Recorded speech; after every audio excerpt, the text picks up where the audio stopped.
안녕하세요. 사연에 빠지다의 DJ 민영입니다. 오늘도 사연 시작하기 전에 구독과 좋아요 버튼 꼭꼭 눌러주시고요. 그럼 오늘의 사연 함께 시작해 볼게요. 안녕하세요. 저는 30대 주부입니다. 오늘은 회사에 출근하지 않아 이렇게 여유있게 시간을 갖게 되었어요. 최근 정신없이 일만 하느라 오랜만에 카페에 앉아 커피 한 잔을 하는데 이런 여유가 없었는데 창밖을 보며 바쁘게 움직이는 사람들을 보니 기분이 좋네요. 여러분들도 제 사연 들으시며 여유로운 시간 보내시길 바랄게요. 오늘 제가 사연을 쓰게 된 건 바로 시어머니 때문인데요. 어느 집이나 고부 갈등이 있다고 하지만 저는 특히나 좀 세게 겪게 된 것 같습니다. 저희 시어머니는 정말 지금 생각해도 보통 성격이 아니거든요. 정신력이 강한 편이었던 저도 가끔은 나몰래 울음을 터뜨릴 정도였으니 아마 다른 분들이라면 진즉에 이혼을 생각하지 않았을까 싶네요. 저는 다행히 아직 남편과 함께 살고 있고요. 무슨 이야기인지 궁금하실 텐데 오늘 용기 내어 사연 쓴 만큼 제 사연 들으시고 조언을 주신다면 꼭 새겨듣도록 할게요. 그럼 지루한 이야기 되지 않도록 최선을 다해 한번 써볼게요. 저는 3남 1녀의 장녀로 태어났는데요.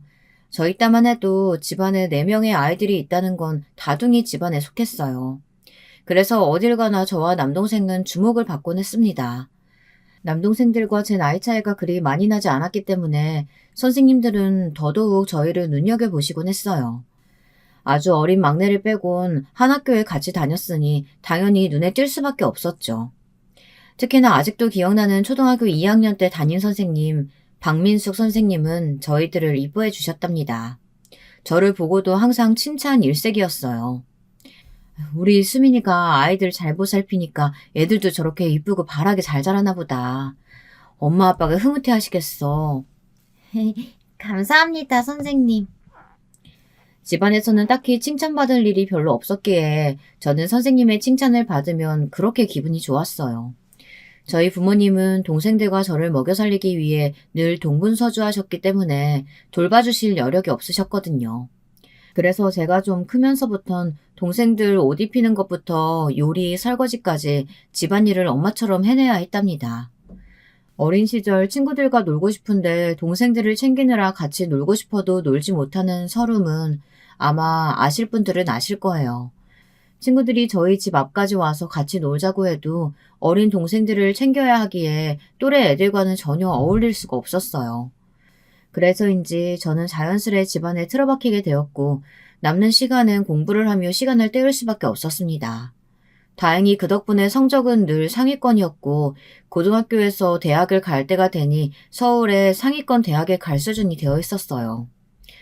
아이고, 엄마는 우리 수민이가 정말 자랑스럽다. 어쩜 엄마가 하나도 손 안 대고 키웠는데 이렇게 공부도 잘하고 착한 딸로 자라주었나 몰라. 나중에 너 시집 갈 때 엄마가 널 어떻게 보내야 할지 벌써부터 눈물이 앞을 가린다. 엄마, 남자친구도 없는 나한테 무슨 결혼 걱정? 너무 이른 거 아니야? 대학 가면 남자친구도 사귀고 해야지. 연애도 하고 이쁜 것들도 보러 다니고. 엄마는 수민이가 그렇게 살았으면 좋겠어. 저희 엄마는 자라나는 동안 제게 딱히 무언가를 지원해주지 못했다는 것에 대해 큰 죄책감을 갖고 계셨어요. 그래서 나중에 집이 조금이나마 경제적으로 여유가 생겼을 때 저에게 저런 말씀을 하시곤 했죠. 하지만 대학을 간 후의 삶은 제 생각과 달랐습니다. 제가 대학에 가서 엄마 말씀처럼 이쁜 것들만 보고 행복하게 살았냐 물으신다면 아니요. 전 그렇게 살지 못했습니다. 저도 조금은 바뀔 줄 알았는데 오히려 더 치열했어요. 취업을 하기 위해선 따야 할 자격증이 수두룩했고 학점을 잘 받기 위해선 밤을 새워 24시 카페에서 공부를 해야 했으니까요. 다들 공무원 시험이다 뭐다 열심히 하는데 저만 뒤처질 수가 없었습니다. 슬프지만 이게 대한민국의 현실이었어요. 더군다나 아직 대학을 못 간 동생들이 있었기 때문에 부모님을 도와 동생 학비까지 모으기 위해선 하루하루가 치열할 수밖에 없었죠. 그러던 중 만난 사람이 저희 남편이었습니다. 남편은 저와 달리 굉장히 매사에 느긋한 사람이었어요. 모두가 공부할 때 뒤에서 콧노래를 흥얼거리며 핸드폰이나 보고 있는 사람이었죠. 솔직히 한량 같아 보였기에 저는 처음에 전혀 남편에게 이성적 호감을 느끼지 못했습니다. 근데 남편이 제게 먼저 다가왔어요. 남편은 미대생이었는데 자기와 함께 전시회를 보러 가지 않겠느냐고 하더라고요. 전시회요? 네, 제가 아는 형이 개인전을 연다고 해요. 가서 응원차 들리려고요. 같이 갈래요? 하루하루 빠듯하게 살기 바빴던 제게 미술 전시회라는 건 낯설고 새로운 경험이었어요. 왠지 모르게 끌렸습니다. 그리고 남편을 따라간 미술 전시회에서 저는 남편에 대해서 새롭게 많이 알게 되었습니다. 다들 내가 부잣집 도련님이다 뭐다 해서 공부 안 하고 사는 줄 아는데 아니야. 나 나름대로 미술 공부 열심히 하고 유학도 생각 중인걸. 그리고 예술이라는 게 가만히 앉아 있는다고 바로 나오는 것도 아니고. 그래요? 유학이요? 어디로 갈 건데요? 프랑스 쪽으로 갈까 해. 엄마도 프랑스 파리에 있는 미술학교로 나오셨거든. 남편이 저보다 연상이었기에 제게 자연스레 말을 놓게 되었는데요. 저는 이때 남편에게 많은 호감을 느꼈습니다. 자기 방식대로 멋지게 사는 삶이 저와는 달라 보여 부럽고 좋아 보이더라고요. 남들이 가지 않는 길을 가는 것에 대해서도 뚝심 있게 느껴지고요. 저는 그 뒤 남편과 연애를 이어갔고 남편이 유학을 포기하면서까지 저와 결혼을 하고 싶다고 했기에 저희는 결혼을 서두르게 되었습니다. 남편은 저와 함께하는 결혼 생활이 더 기대된다며 유학은 다음으로 미루겠다고 하더라고요. 그런데 여기서 시어머니께서 반대를 하고 나오셨습니다. 시어머니는 저를 먼저 보자고 하셨어요. 이때만 해도 전 시어머니에게 호감을 갖고 있는 상태였는데요. 만나자마자 절 향해 쏟아붓는 말들을 들으니 그 호감이 곧바로 반감이 되더라고요. 시어머니는 단단히 오해를 하고 계셨습니다. 예, 네가 내 아들 유학길 막아섰다며? 너 한국에서 미술작가로 살아가기가 얼마나 치열한지 아니? 근데 감히 결혼이다 어쩐다 해가지고 애 팔목을 잡아? 어머님, 오해가 있으신 것 같아요. 저는 유학 가지 말라고 말한 적 없어요. 그 사람이 결혼을 원해서 오히려 저보단 그 사람이 밀어붙여서 그래서 결혼 얘기가 나온 거예요. 웃기고 있네. 내 아들이 뭐가 부족해서 잘난 거 없는 너한테 결혼을 물어붙이겠냐? 너 우리 집 재산에 대해 얼마나 알고 있어? 네? 우리 집 재산에 대해 들은 게 있을 거 아니야. 그래서 지금 우리 성웅이 발목 잡고 편하게 살아보려고 하는 거 아니야? 내가 대충 듣자 하니 중상층도 안 되는 집안에서 아등바등 동생들이랑 살아왔다고 들었는데 그럼 그림이 뻔하지 않겠니? 아무튼 나는 절대 허락 못한다. 니들 당장 갈라서. 어머님 말씀이 지나치세요. 저는 맹세코 그런 적 없어요. 왜 저를 보고 돈 보고 달라붙는 그런 천박한 사람을 취급하시는 건데요. 시어머니의 말씀 하나하나는 상처가 되어 가슴에 콕 박혔습니다. 오해를 하시는 것도 억울했지만 그보다 저를 마치 돈 노리고 달라붙는 여자 취급한 게 너무 자존심이 상하더라고요. 저는 억장이 무너지는 마음으로 당장 남편에게 전화를 했고 남편은 어쩔 줄 몰라 했습니다. 그러더니 자신이 어떻게든 해결해보겠다고 하더라고요. 남편은 여동생과 남동생이 있는 장남이었는데 장남인지라 더 강하게 나오는 것 같다고 말했습니다. 아무리 그래도 그렇지 나를 불러놓고 대낮에 이런 면박을 주시는 게 어딨어. 커피숍 사람들이 다 쳐다봤다고 얼마나 창피했는지 알아? 미안해. 알았어 자기야. 나도 우리 엄마가 그렇게 세게 나올 줄 몰랐어. 내가 유학을 안 간다고 하니까 단단히 실망하셔서 그런가 봐. 그러면서 남편은 어린 시절에 대해 이야기를 해주었는데요. 시어머니는 대학교 교수이자 잘나가는 서양 작가셨는데 남편 역시 자신과 같은 길을 걷길 바라셨다고 했습니다. 그래서 어린 시절 내내 미술 과외니 뭐니 끼고 하시면서 자신이 직접 가르치며 화가에 대한 꿈을 강압적일 만큼 불어넣으셨다고 하시더라고요. 하지만 남편은 정작 유학도 가고 싶지 않아 하고 화가는 더더욱이나 되고 싶지 않다고 했습니다. 그건 오롯이 엄마의 꿈이지 자기 꿈이 아니라고요. 엄마의 욕심을 채우기 위해 자기 인생을 허비하고 싶지 않다고 했죠. 나는 그냥 평범한 회사 다니며 남들처럼 사는 게 좋아. 당신 앞에서는 내가 예술가가 되고 싶다느니 유학 가고 싶다느니 했지만 그거 사실 다 호세였어. 남편의 말은 충격적이었습니다. 그리고 저는 남편의 말을 듣고는 그럼 시어머니에게 그것을 명확히 전달하라고 했지만 남편은 두려워했어요. 끝끝내 말하길 거부하더라고요. 심지어 제게 대신 말해줄 수는 없겠느냐고 부탁했습니다. 내가 그걸 어떻게 말해. 그건 당신이 말해야지. 나는 엄마가 무서워.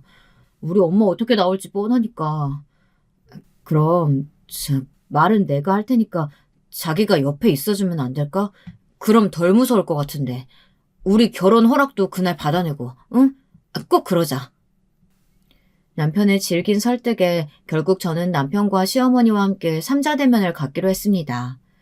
근데 이때 예상치 못한 의외의 인물이 함께 등장했는데요.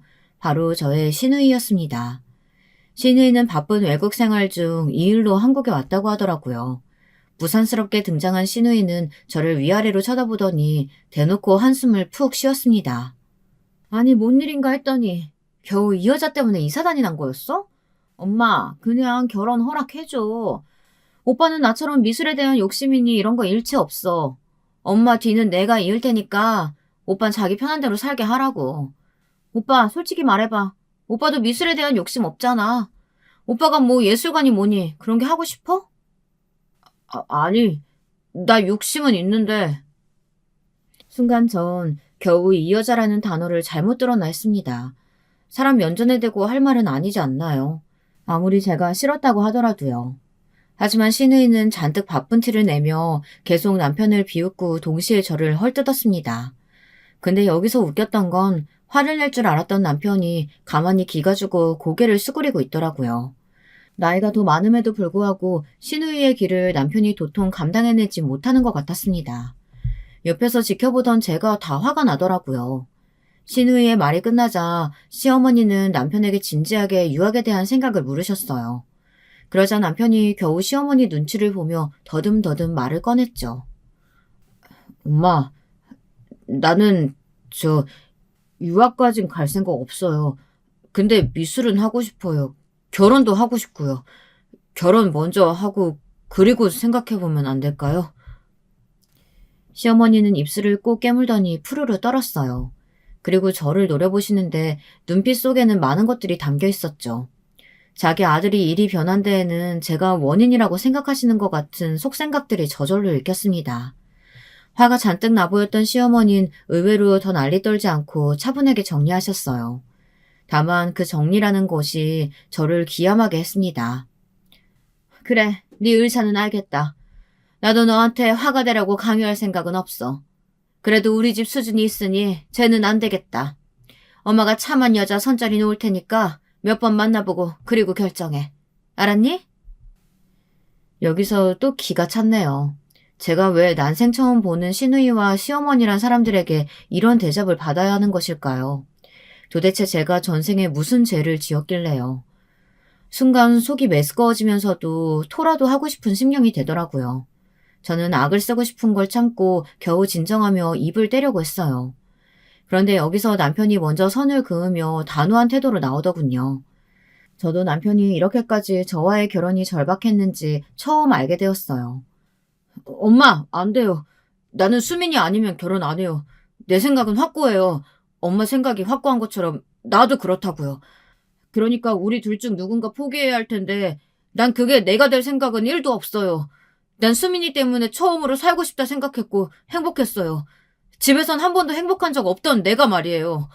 그러니까 허락해 주세요. 허락 안 해주면 전 인연 끊고 집 밖에 나가 살 거예요. 뭐? 너 그거 지금 진심으로 하는 말이야? 정말 우리랑 뭘 끊겠다고? 적잖이 당황하신 시어머니는 말을 더 못 이었어요. 남편의 극단적인 조치 덕분에 시어머니는 한참을 혼자 부르르 떠시었고요.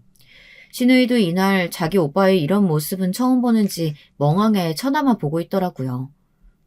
네, 엄마랑 연 끊을 거라고요. 그러니까 막지 마세요. 저희 둘 결혼. 남편은 그러고서 제 손을 잡고 일어섰습니다. 마치 영화 같은 엔딩이었죠. 이게 정말 엔딩이었다면 얼마나 좋았을까요? 하지만 그러지 않았습니다. 이건 엔딩이 아닌 또 다른 시작이었어요. 나중에 남편에게 왜 그렇게까지 극단적인 말을 했냐 물으니 남편은 지금껏 어린 시절 동안 엄마와 동생기에 눌려 사느라 자기 할 말은 하지 못하고 살았다고 해요. 밖에서 보이는 여유로운 모습과 달리 집안에서는 늘 위축되고 초라한 모습이었던 거죠. 그래서 한 번이라도, 단 한 번이라도 자기가 원하는 걸 하고 싶었다고 합니다. 그게 저와의 결혼이었고요. 어찌됐든 남편의 극단적 언행으로 결혼은 성사되었지만 시어머니는 결혼 후 저를 잡아먹지 못해 안달이었습니다. 그날의 상황을 다 지켜보았던 시누이 또한 마찬가지였죠. 마치 둘 다 제가 남편을 조종해서 그런 일을 시킨 것 마냥 저를 보고 있더라고요. 시누이는 틈만 나면 저를 꼬리 100개 달린 불엿이라고 뒷담화를 했고 시어머니는 어떻게든 저를 쫓아낼 궁리를 하셨죠. 하지만 전 이 또한 지나갈 거라고 믿었습니다. 제가 아이를 낳고 남편과 행복하게 사는 모습을 보여준다면요. 남편도 저도 아이를 빨리 가지고 낳길 바랬는데 워낙에 둘 다 아기를 좋아했던지라 기대가 컸습니다. 근데 기대가 크면 실망도 크잖아요. 꾸준히 노력하는데도 임신이 잘 안 되더라고요. 나중에 난임 병원까지 찾아갔는데 병원에서는 저와 남편 둘 다 건강에는 이상이 없으니 지켜보자는 말을 일단 하시더라고요. 초조했지만 어떻게든 초조함을 들키지 않기 위해 노력하는 기분으로 저는 매일 일상을 살았습니다. 남편 역시 마찬가지였고요. 기다린 만큼 예쁜 아기가 생길 거라며 밤마다 지친 저를 위로해 주었어요. 그런데 여기에 불을 지핀 사람이 있었으니 바로 시어머니였습니다. 시어머니는 아까 말씀드린 것처럼 유학파에 미대 교수까지 하고 계시는 분이었잖아요. 게다가 시아버지가 일찍 돌아가셨지만 부유한 친정 덕에 한 번도 궁핍하게 살아보신 적이 없는 분이었습니다. 늘 집안엔 가정부가 상주해 계셨고 손에 물 한 방울 안 묻히고 살아오신 그런 분이었죠. 교양이니 뭐니 이런 걸 가장 중요하게 생각했고요. 그런데 제가 아이를 못 낳고 있자 이런 말씀을 하시더라고요. 갑자기 어느 날 저를 시댁으로 부르셨습니다. 거기엔 얄미운 시누이도 함께 있었죠. 두 사람은 제가 들어오자마자 차갑게 표정을 굳히더니 의미심장한 눈짓을 주고받았어요. 너 요즘 애 안 생긴다며? 우리 아들한테 들었다. 내가 이럴 줄 알았다. 그래서 애초부터 너를 들이지 말아야 한다고 생각했던 건데. 곰곰이 생각해봤는데 너 애고 뭐고 그 전에 나한테 교양 수업이나 받아라. 어차피 안 생길래 욕심 부리지 말고 그 시간에 책을 읽든지 뭐든 하란 말이야. 교양 수업이요? 어머님한테요? 맞아, 새언니. 엄마 말 들어요. 저번에 보니까 미술사에 대해선 하나도 모르더라고요. 언니, 우리 집안은 다른 집안과 격이 달라요. 언니가 드라마에서나 보는 그런 유치한 재벌집이 아니고요. 우리 아빠도 돌아가시기 전까지 학자셨고 엄마도 나도 유학파라고요. 이 집에선 큰오빠 빼고 다 유학 갔다 온 사람들인데 언니도 뭐라도 해야 되지 않겠어요? 격이 다른 사람 맞아줬으면 언니도 수준을 맞추려고 노력은 하셔야죠. 그래야 엄마는 하나 덜 쪽팔리죠. 시어머니는 웃기게도 저한테 교양 수업을 받으라고 하시더라고요. 시누이는 격하게 동조했고요. 둘이서 작당모의 한 것이 바로 그것이었습니다. 그러면서 어머님은 자기가 책 목록을 몇 개 썼으니 그걸 다 읽고 느낀 점을 써오라고 하더라고요. 이건 거의 초등학생 숙제나 다름없었습니다. 거기다 책 목록을 보니 영어 원서들이더라고요. 기분이 나빴고 무엇보다 바쁘게 회사 일을 하고 있었던지라 사실 시간은 없었지만 괜히 목록을 보니 오기가 생겼습니다. 다들 제가 영어를 못할까라고 생각해 비웃으려고 내놓은 숙제였지만 전 잘할 자신이 있었거든요. 당시 제가 부모님이 일구고 계시는 회사에서 맡은 업무도 해외 영어 파트였고요. 그래서 저는 당당하게 읽어오겠다곤 하곤 시댁을 나왔습니다. 그리고 그 다음 주 약속된 시간보다 하루 빨리 가서 아예 영어로 말을 하고 나왔어요. 책에 대해 조목조목 짚어가며 말하는 모습에 시어머니도 시누이도 모두 놀라더라고요. 둘 다 당황함을 숨기지 못하는 얼굴에 무척이나 통쾌했습니다. 업무가 바빠 어쩔 수 없이 지하철에서 시간을 쪼개 읽어야 하는 책이긴 했지만 그럼에도 그 피로가 싹 풀리는 기분이었달까요.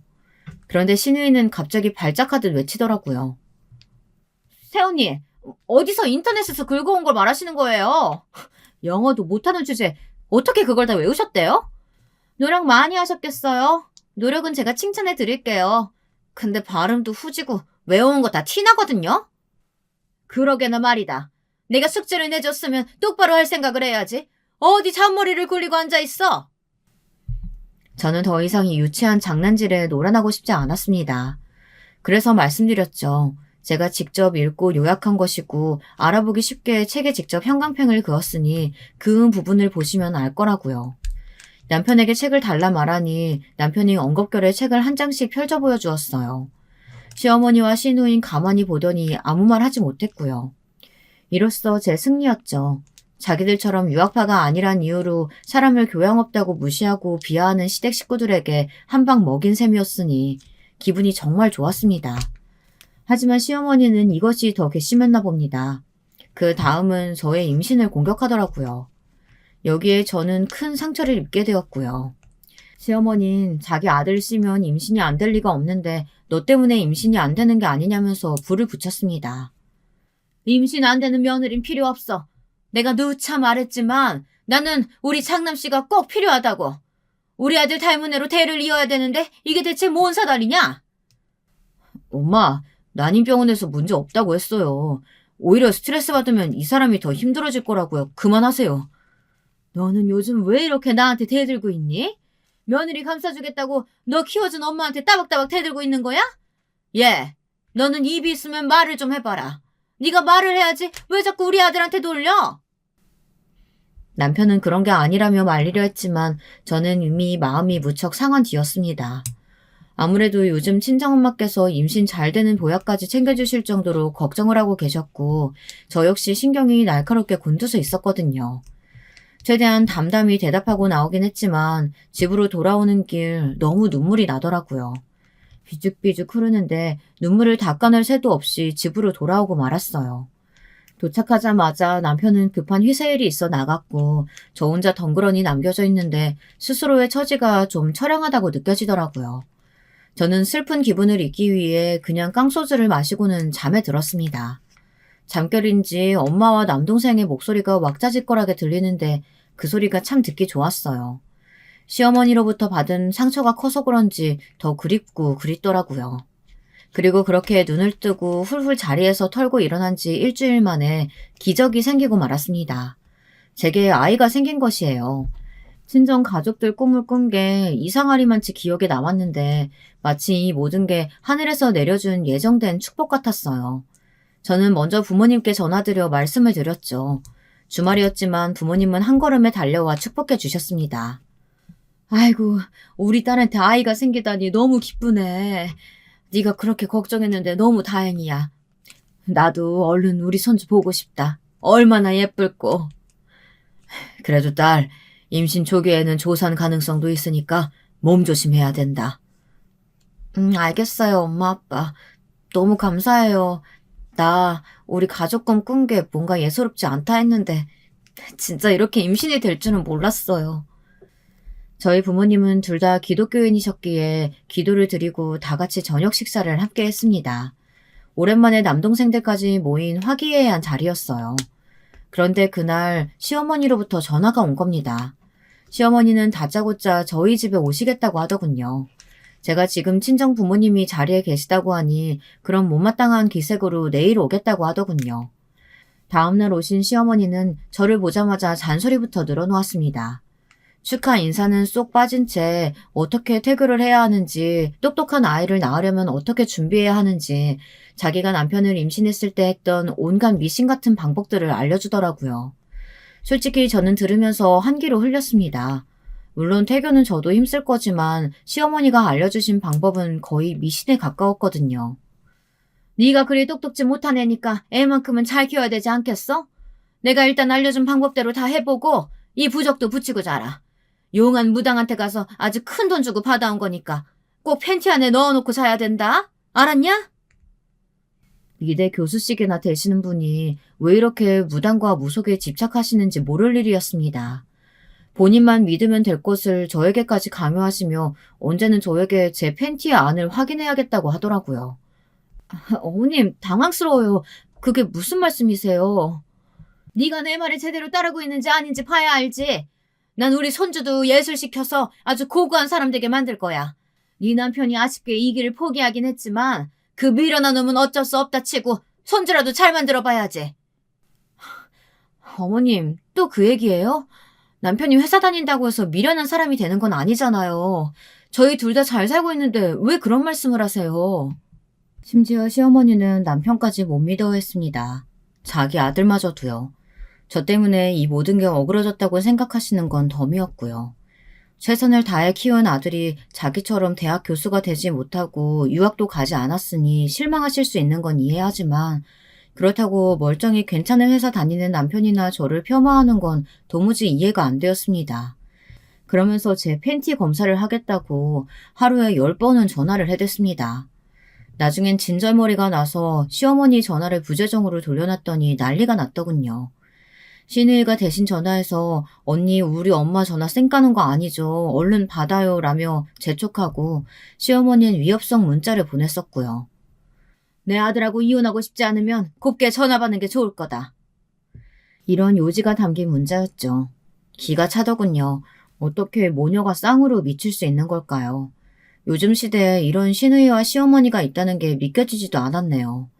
제가 친구들에게 말하면 친구들은 기겁을 했고요.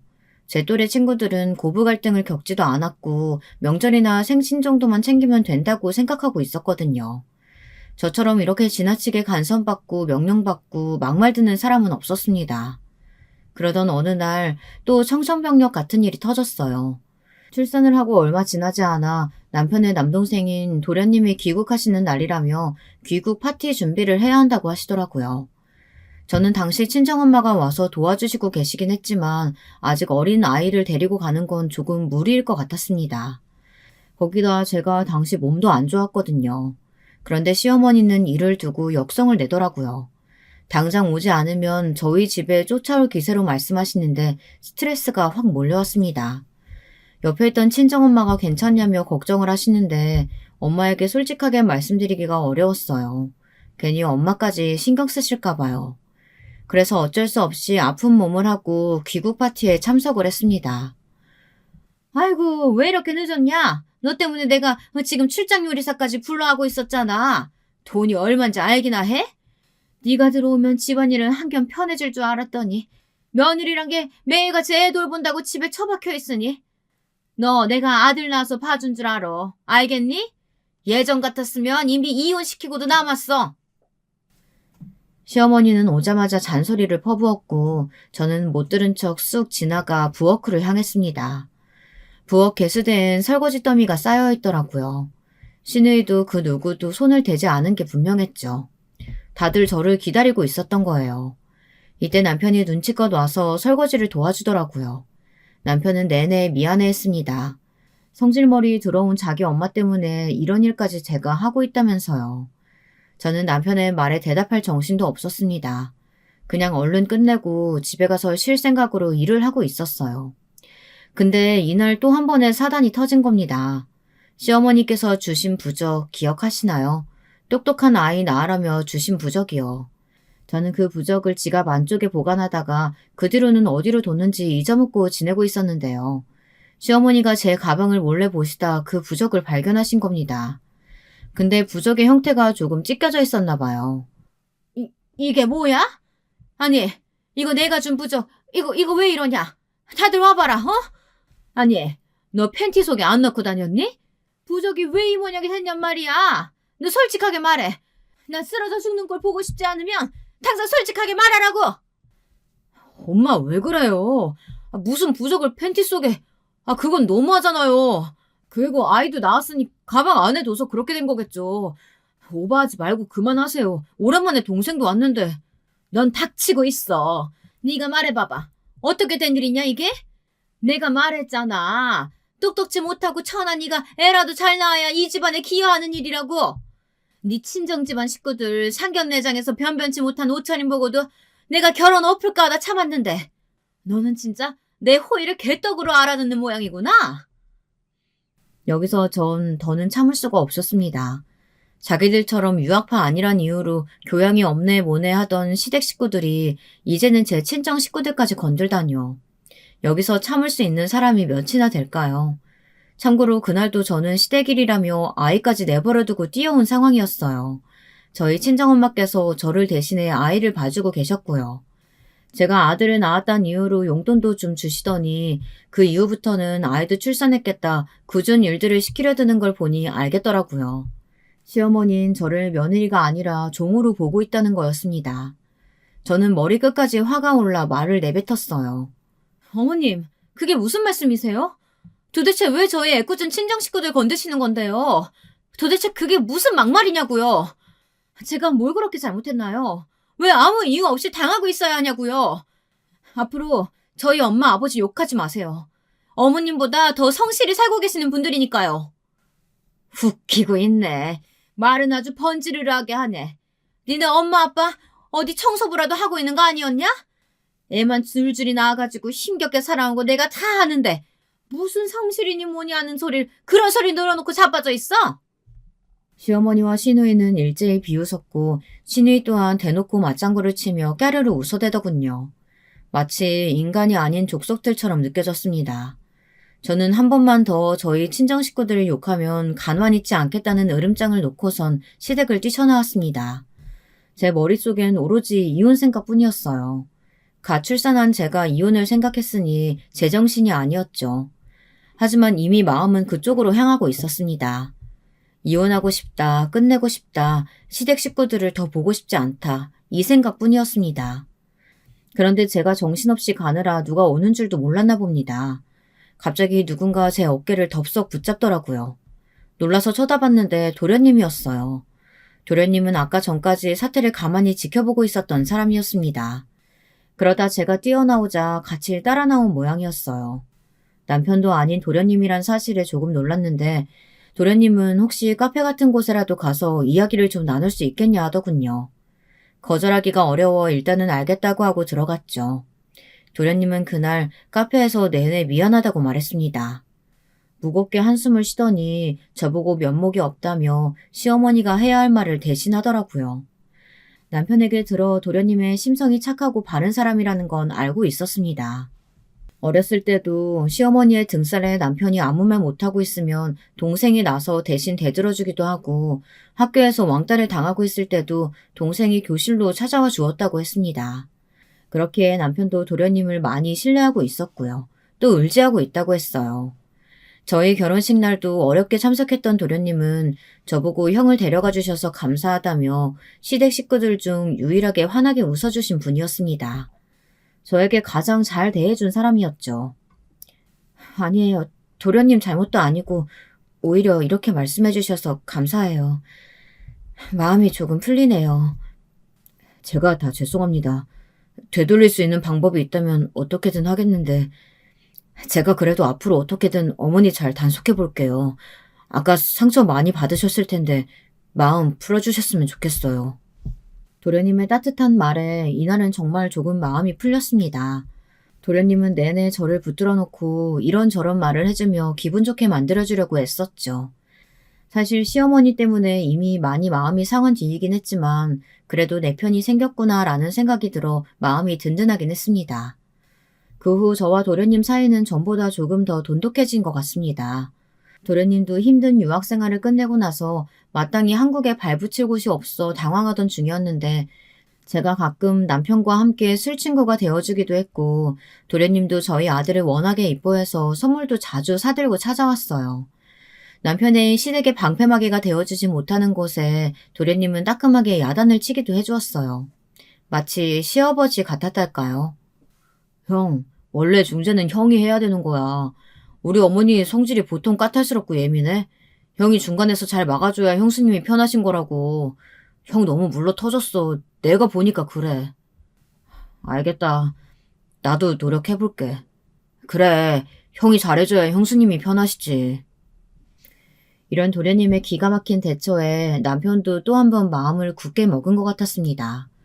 그 뒤로는 명절이나 생신 아니면 일절 시댁에 발을 끈차고 먼저 말을 해주었고 시어머니 생신도 제가 영 내키지 않으면 가지 않아도 된다고 하더라고요. 그 마음이 참으로 고마웠습니다. 저는 그 용기에 힘입어 시댁에 단호하게 선언했죠. 요즘 시대에 시어머니가 이렇게 달달 며느리 볶는 건 말도 안 되는 것 같고요. 전 천하다는 말 들으면서 계속 시댁살이 할 생각 없네요. 앞으로 어머님께서 저를 이런 식으로 대하신다면 남편도 저도 시댁에 갈 생각 없습니다. 남편도 동의했고요. 뭐라고? 얘 성웅아, 얘가 한 말 진짜니? 얘가 뭘 잘못 먹은 거지? 엄마, 이 사람 말 한치의 거짓 없이 다 진실이에요. 엄마가 이 사람 가정부 종로로 취급하시는데 저라고 기분 좋겠어요? 어릴 때요 엄마에게 지고 살았지만 이 사람 덕분에 깨달았네요. 제가 그러고 살 필요 없다는 걸요. 아무튼 엄마도 이 사람에게 사과해 주시고 안 그러실 거면 전 안 올 거예요. 제가 세게 나가자 시어머니는 분하다는 듯 고래고래 소리를 질렀고 저와 남편은 받아들이지 않겠다는 뜻으로 알아듣곤 시댁을 나왔습니다. 연락도 받지 않았어요. 그 뒤 저는 저대로 아이를 키우며 열심히 살았고 저희 어머니 아버지 회사가 무척 커지고 있는 중이라 남동생들 모두 회사에 투입되어 일에만 열중하고 있었습니다. 가끔 제 도움이 필요할 때면 어쩔 수 없이 아이를 맡겨두고 회사에 가서 도와주었죠. 그리고 아이가 조금 자랐을 때 저는 회사의 어엿한 대표가 되었습니다. 부모님들도 회사를 일군데 제 공이 크다며 제게 맡기고 싶어 하셨고요. 시댁과의 연을 거의 끊고 살았지만 행복했어요. 도련님 덕분에 집안에 좋은 변화가 찾아온 것 같아 무엇보다 정말 감사했고요. 그러던 어느 날 도련님에게 여자가 생겼다는 소식을 들었습니다. 도련님이 저희에게 제일 먼저 알려주었고요. 사이가 돈독했던지라 도련님에게 어떤 여자인지 너무 궁금하다고 했더니 사진을 보여주더군요. 사진으로만 봐도 이쁘고 참해 보였습니다. 내과 의사라고 했는데 도련님이 정기검진을 받고 간단한 이상징후가 발견되어 치료를 받다 눈이 맞았다고 하더라고요. 사진으로만 봐도 차분하고 똑부러진 도련님과 너무 잘 어울렸죠. 그런데 어딘지 낯이 익었어요. 어디서 봤는지 모르겠지만 기시감이 들어 혼자 골똘하게 생각하게 되더라고요. 어디서 봤는진 모르겠지만 익숙한데 내 직장에서 일하시는 분은 아니고 누구지? 분명 본 것 같은데. 남편은 길 가다 마주친 사람이겠거니 하고 넘어갔어요. 하지만 전 느낌이 이상했습니다. 그리고 그걸 확인할 길이 오고야 말았죠. 어느 날 의사 동서가 시댁에 첫인사를 온다고 시모가 저를 소환하더라고요. 역시나 이런 날이 올 줄 알았는데 막상 온다고 하니 기분이 묘했습니다. 물론 시어머니와 시누이를 보는 건 싫었지만 동서를 처음 만나는 거니 최대한 반가운 마음으로 가려고 했어요. 시댁은 제가 오기 전부터 이미 잔칫집 분위기였습니다. 시어머니는 제게 의사동서 소고기 구워줘야 한다면서 소고기를 사오라고 하더군요. 꼭 빼먹지 말고 사와. 무조건 최고급으로. 알았어? 으유, 의사동서 오니까 옷 최대한 고풍스럽게 입고 오고. 또 전처럼 시장 옷 입고 오면 집안에 수치다. 내쫓을 줄 알아. 와서 쓸데없는 말 하지 말고 가만히 쥐죽은 듯 앉아있고. 널 장롱 안에 안 집어넣은 게 다행인 줄 알아라. 그 말을 듣는데 문득 시어머니를 처음 본 날이 떠올랐습니다. 시어머니는 제게 소고기를 구워주긴커녕 자기 아들 유학길 막았다며 화를 펄펄 내시곤 했죠. 참 씁쓸해지는 순간이었습니다. 사람이 아무리 직업 앞에서 돈 앞에서 작아진다고 하지만 시어머니는 제가 아들을 낳고 며느리가 된 이후에도 단 한 번도 친절하거나 다정하신 적이 없었죠. 그렇게 전 이런저런 생각을 하다 시댁에 도착했습니다. 근데 막상 도착하고 나서 제 손에 아무것도 들려있지 않다는 걸 깨달았어요. 현관문을 열고 들어서는 순간 시어머니는 제 손에 들린 비닐봉지가 아무것도 없다는 걸 깨닫고는 길길이 날뛰기 시작했습니다. 아이고, 지금 판 준비하고 마늘이랑 다 준비해놨는데 소고기를 안 사오면 어쩌자는 거야? 너 지금 제정신이냐? 아, 잠깐 딴 생각하다 깜빡했어요. 지금 가서 제가 사올게요. 어디 후미진 동네 정육점에서 사오려고? 우리 집 수준이 뭐가 되겠어? 아이고, 이 멍청한 년 같으니라고. 이거 하나 제대로 못해? 도대체 넌 잘하는 게 뭐냐? 하여튼 엄마, 그러길래 내가 인터넷에서 주문한다 했잖아. 아, 왜 멍청한 새언니를 시켜? 엄마, 제가 사올게요. 사오면 되지 왜 그러세요? 너도 조용히 못해? 뒤이어 들어온 남편이 상황을 알고는 자신이 사오겠다고 말했습니다. 서방님 역시 말리려고 들었고요. 그런데 그 순간 시어머니는 자기 분에 못 이겼는지 손을 들어올려 제 뺨을 치고 말았습니다. 불이 붙은 듯 뺨이 뜨거워지고 그 다음엔 얼얼해지는데 이게 도통 무슨 상황인지 판단하기 힘들었습니다. 순식간에 분위기가 차가워졌어요. 무슨 짓이냐는 남편의 고함 소리가 들렸고 서방님 역시 시어머니에게 뭐라고 말하고 있었죠. 뺨을 맞은 충격 때문에 전 이 모든 것들이 멀리서 들려오는 것처럼 느껴졌습니다. 하지만 곧이어 열어진 현관문으로 누군가 조심스레 문을 밀고 들어오더군요. 누구인진 바로 알아볼 수 있었습니다. 사진으로 봤던 동서였어요. 어머, 대표님! 제가 뺨을 부여잡고 있는 사이 동서가 제 직함을 부르더군요. 그제야 전 동서를 어디서 봤는지 알 수 있었습니다. 저희 회사가 의료기기를 파는 회사인데 동서네 병원에 한번 들른 적이 있었더라고요. 제 직함을 부르는 소리에 시어머니는 영문을 모르는 표정으로 저와 동서를 번갈아 쳐다보았어요. 대표라니? 누가 대표야? 얘가? 아니, 얘는 월급쟁인데 무슨... 맞아. 멍청한 새언니가 무슨 대표야. 대표 아무나 해? 엄마, 이제야 말하네요. 이 사람 부모님과 함께 가업 이어가고 있어요. 큰 회사고 엄마는 상상도 못할 만큼의 수입을 벌어들이고 있고요. 그런데도 이 사람을 무시하셨죠? 엄마가 뭐라고 이 사람을 무시해요? 시어머니는 자기 아들이 한 말도 못 믿겠는지 저를 한 번 더 쳐다보셨습니다. 저는 말을 못 잇는 시모를 보며 말을 이어갔습니다. 이제야 기억나네요, 동서. 만나서 반가워요. 근데 지금 상황이 좀 그래서요. 어머니랑 말 좀 할게요. 어머님, 제가 대표라고 하니 많이 놀라셨나 봐요. 대표라 하든 월급쟁이라 하든 달라질 건 없는 것 같아 말씀 안 드렸는데 이럴 줄 알았으면 진즉 말씀드릴 걸 그랬네요. 제가 진실을 말했음에도 불구하고 시어머니와 시누이는 계속해서 서로를 쳐다보며 못 믿겠다고 하더군요. 그의 남편이 그럼 인터넷에서 제 회사 이름을 검색해보라고 하더군요. 남편의 말에 시어머니는 핸드폰을 들고 와 정말 제 회사 이름을 검색했습니다. 그리고 인터넷에 있는 뉴스를 발견했죠. 그것도 제 인터뷰가 담긴 뉴스를요. 시어머니의 눈이 경악으로 커졌습니다. 제가 어떤 신문사와 인터뷰한 내용이 담겨있는 기사를 천천히 읽으시더니 이 모든 것이 사실이라는 걸 알게 되었는지 시어머니는 무릎을 털썩 꿇리더라고요. 너무도 자연스럽게 말입니다. 시누이 역시 뉴스 기사를 읽더니 말을 잇지 못하고 눈물만 줄줄 흘리더군요. 저는 그 두 사람을 보며 악마의 눈물이 저런 것이겠거니 생각했습니다. 저기 아가야, 내가 오해한 것 같구나. 오해할 거 없어요. 풀 것도 없고요. 저는 말씀드린 대로 다시 시댁과 연 이어갈 생각 없고 어머님과도 영원히 안 볼 생각이에요. 어머님 손주도 앞으로 보실 일 없을 거예요. 아가씨도 마찬가지고요. 시어머니와 시누이는 제가 나갈 때까지 멍하게 저를 쳐다만 보고 있었습니다. 동서는 나중에 저에게 전화해 무슨 일이냐며 조심스럽게 묻더라고요. 저는 시댁에서 겪었던 일을 동서에게 소상히 말해주었어요. 서방님은 좋은 분이나 시댁은 이런 곳이니 동서도 알고 있어야 할 것 같아서요. 후에 시어머니와 시누이는 싹싹 빌러 저를 찾아왔습니다. 남편에게 들어 저희 회사 주소까지 알아 찾아왔더라고요. 하지만 이미 모든 이야기를 들은 친정 부모님은 냉정하셨죠. 여기 사돈 오실 곳은 아닌 것 같은데요. 나가세요. 제가 잘못한 게 많아서 찾아왔어요. 지은 죄가 많아서 우리 며느리에게 꼭 사과하고 싶어서요. 저는 그저 우리 며느리가 저 용서해줬으면 좋겠다 싶은데 얘 마음이 도통 안 풀려서 저도 마음이 안 좋네요.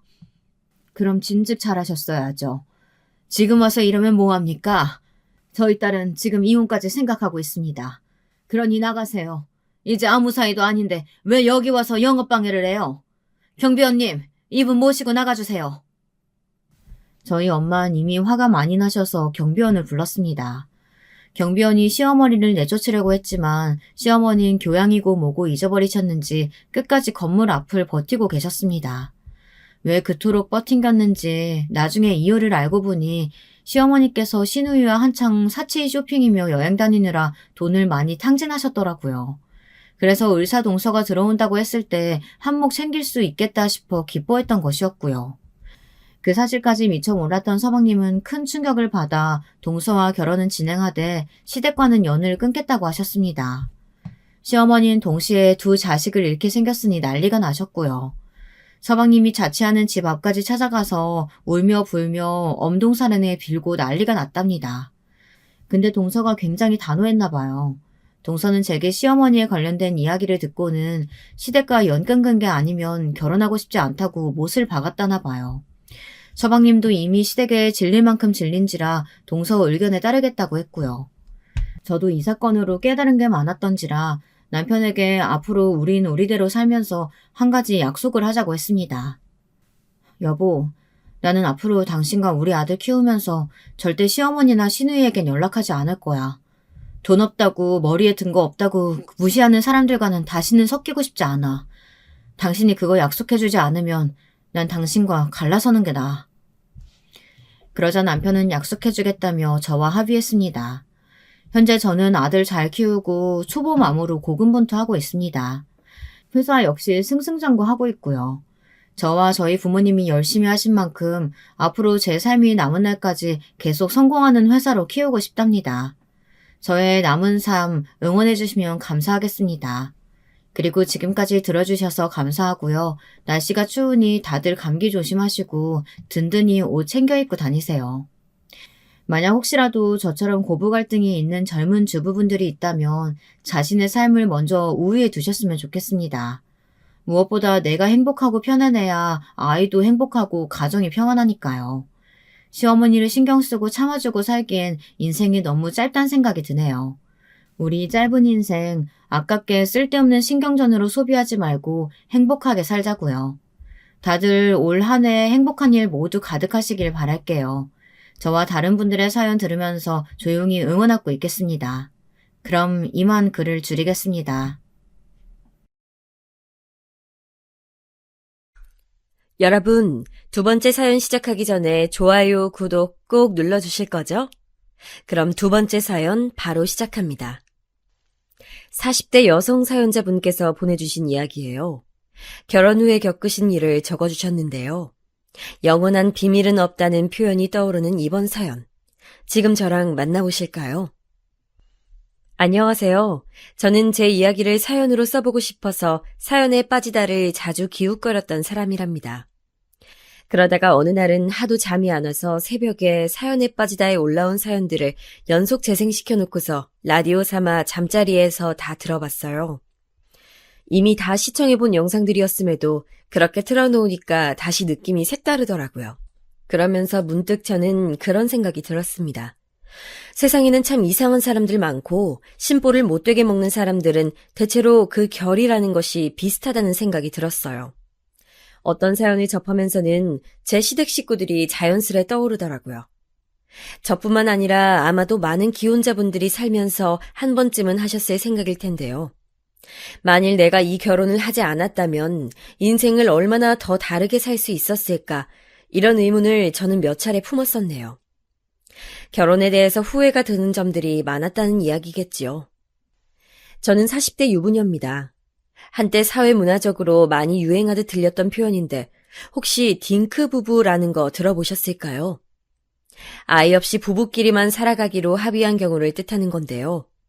한때는 이게 독특한 형태처럼 받아들여졌지만 이제는 아예 하나의 모습으로 자리를 잡은 듯 싶습니다.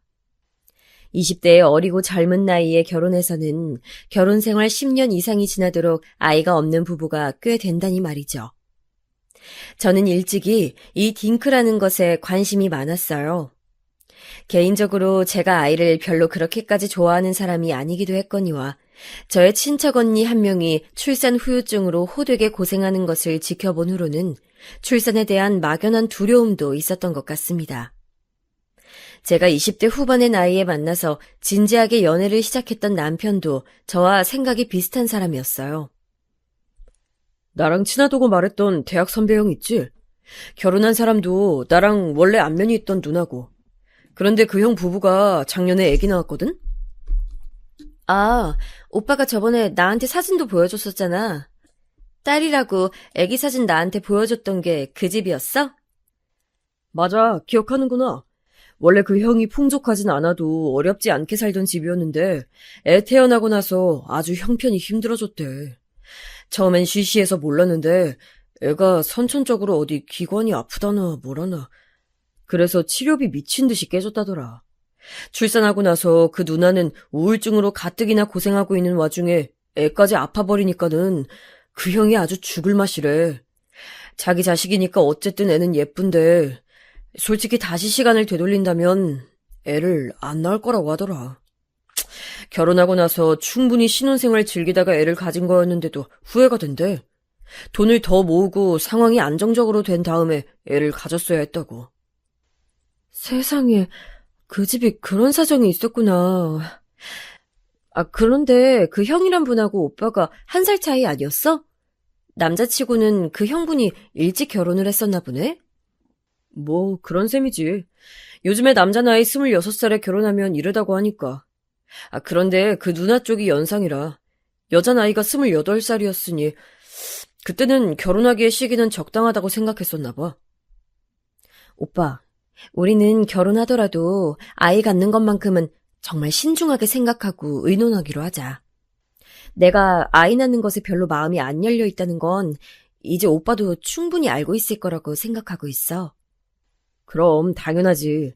나도 네 의견에 전적으로 동의해. 주변 여러 케이스를 보거나 우리 양가 집안 경제적 수준이라든지 우리 소득을 냉정하게 따졌을 때 섣불리 아이를 갖는다는 건 어쩌면 모두에게 불행이 될 수도 있을 것 같거든. 대략 이런 식으로 저와 남편의 생각이 흘러갔었습니다. 그래서 저는 남편하고 결혼하면서 설마하니 이세 문제 가지고 트러블이 일어날 거라고는 생각지 못했었어요.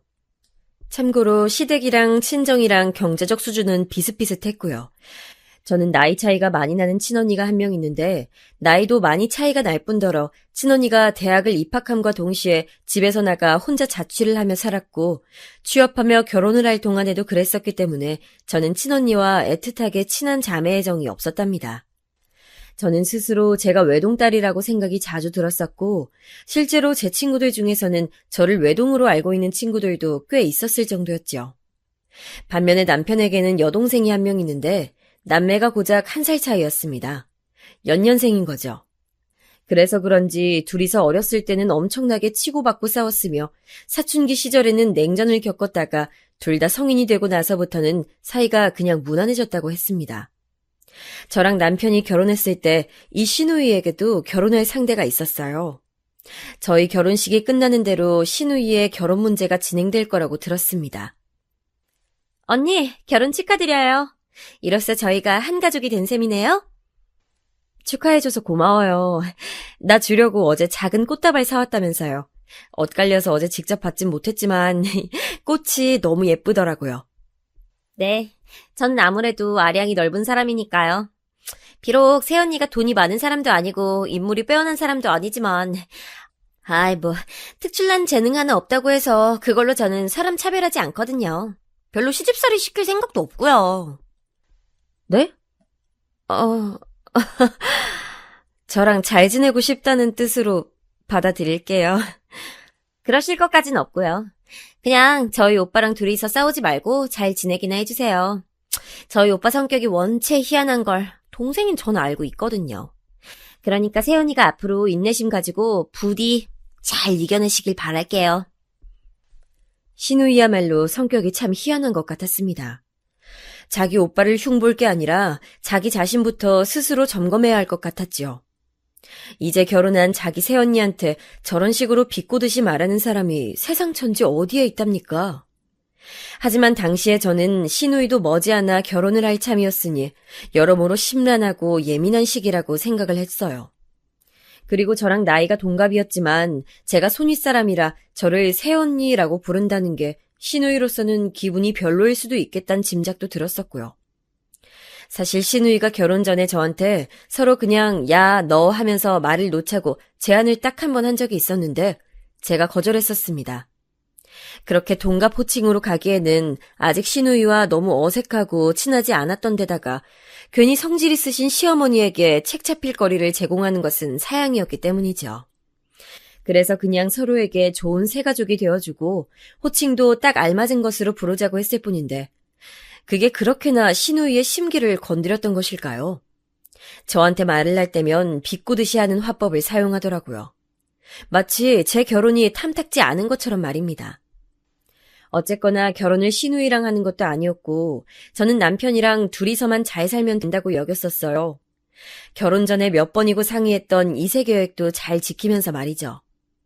결혼하고 얼마 안 되었을 때 남편이 저한테 먼저 이런 얘기를 꺼내기도 했었어요.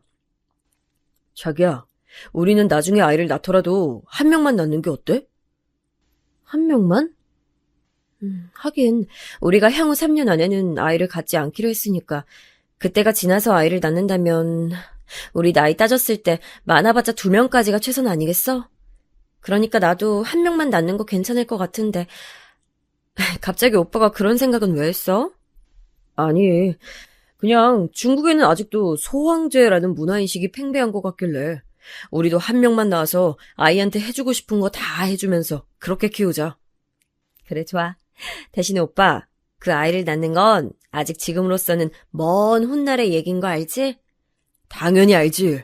아주 먼 얘기고 지금은 그저 우리끼리 부부 생활 즐기면서 살면 돼. 중국은 워낙 인구가 많다 보니까 한 가정의 아이를 한 명만 낳아서 키우자는 일명 소황제 정책이 널리 퍼져 있었어요. 자식을 여러 명 낳으면 모두를 풍족하게 키우는 것이 어려워지지만 외동 한 명만 낳는다면 마치 황제처럼 떠받들어 키우는 게 가능하다는 것이 그 정책의 취지였답니다. 남편은 바로 그 이야기를 들먹인 것이었는데요. 저도 외동을 낳아 키우는 것 정도는 동의가 되었기에 남편한테 고개를 끄덕거려 줬었죠. 저랑 남편은 결혼하고 나서도 각자 일을 부지런히 하는 맞벌이 부부였습니다. 전형적인 서민 가정에서 태어나고 자란 케이스가 바로 저희 부부였고요. 결혼하면서 양가의 지원을 받기는 했지만 그것이 집이라든지 그럴싸한 예단, 혼수 같은 게 아니었어요.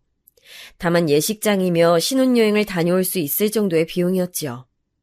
저희 부부는 결혼하고 나서 돈을 꾸준히 모으기로 했어요. 둘이 같이 벌어서 모으니까 숫자가 커질 때마다 그걸 확인하는 재미가 있었습니다. 이대로라면 3년 뒤에 아이를 가지는 걸 생각해 볼 여유가 있겠어. 아직은 경제적으로도 여유롭지 못하고 나 자신도 아이를 낳아 키운다는 것에 아무런 확신이 없지만 시간이 해결해 주겠지?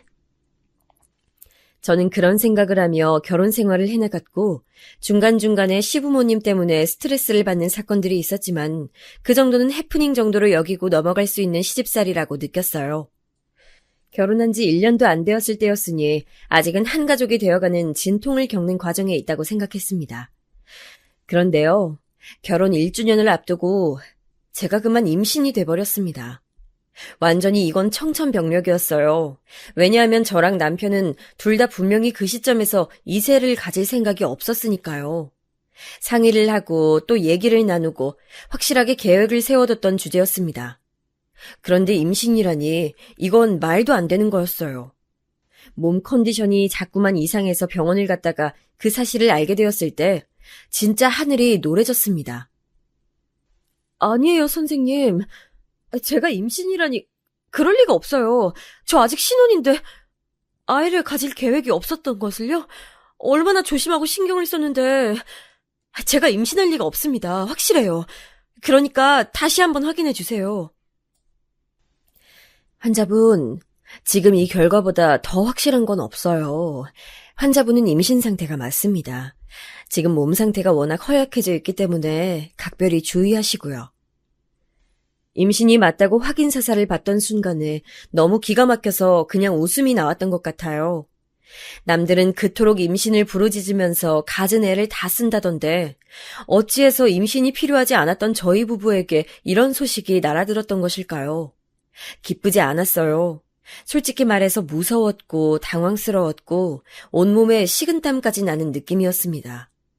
여러 가지 잡생각이 떠오르면서 앞으로 어떻게 해야 할지 막막해졌어요. 분명히 남편도 저처럼 결혼하고 나서 3년 이내의 임신은 절대 사양이라고 했던 사람이었기에 이 사실을 어떻게 받아들일지 조금은 겁도 났었네요. 아니야. 차라리 내 남편도 나처럼 생각이 같다는 게 다행일 수도 있어. 둘 다 원하지 않는 아이잖아. 일단 대화를 잘 나눠보자. 저는 마음을 굳게 먹고서는 남편에게 제 임신 사실을 알렸습니다. 그런데 아주 놀라운 생각지도 못한 일이 벌어졌어요. 왜냐하면 제 예상과는 달리 남편이 엄청나게 기뻐하면서 난리였기 때문입니다. 임신이라고? 정말이야? 잘됐다. 너무 잘됐다. 이제 우리 아빠 엄마 되는 거네? 그렇겠지? 그런데 오빠 왜 이렇게 좋아해? 임신 소식에 좋아하지 않을 부부가 어딨어. 야, 내가 부모가 된다니 너무 감격스러워. 남편은 기뻐서 어쩔 줄을 몰라 했고 저는 그 모습을 보면서 기분이 가라앉았어요. 한참 후에야 그런 저를 발견하고 눈치챈 남편이 그제서야 표정 관리를 하더라고요. 제가 원치 않게 이른 임신을 하게 된 것이 너무 속상해 보여서 자기도 마음이 아프다고 말입니다. 그런데 그렇게 위로를 건네는 남편은 하나도 마음 아픈 사람처럼 보이지 않았어요. 그래서 제가 의심을 했던 것입니다. 여기엔 제가 모르는 내막이 숨겨져 있는 건 아닐까 하는 의심을 말이죠. 왜냐하면 저나 남편이나 분명히 나중에 임신을 하자고 했었고 그에 따라 정말 많은 주의를 기울여 왔었습니다. 그런데 그 모든 노력에도 불구하고 임신이 되었다고요? 이건 둘 중 하나였죠. 하늘이 내려준 기적이거나 아니면 사람이 부린 농간이거나. 정말 안타깝게도 밝혀진 진실은 후자였습니다. 우연히 남편이 말실수를 한 것을 잡아낸 제가 연속해서 캐물었고 결국 남편은 자기가 한 짓을 실토했어요. 저와의 약속을 지키지 않았던 거예요. 결국 제 임신은 남편의 농간 때문이었습니다.